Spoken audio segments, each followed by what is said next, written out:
क्या प्रकाश बहन हमने बजाया था, राम भैया प्रकाश बहन में इधर गए थे हम धार तरफ।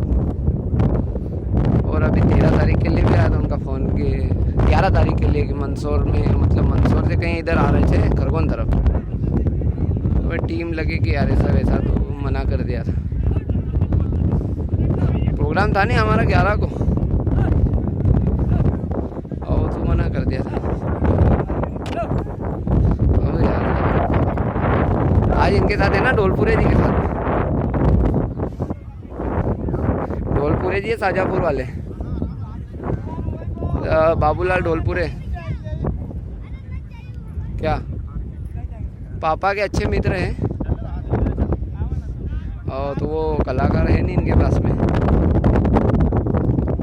तो वो अच्छा संबंध भी, अपना पारिवारिक संबंध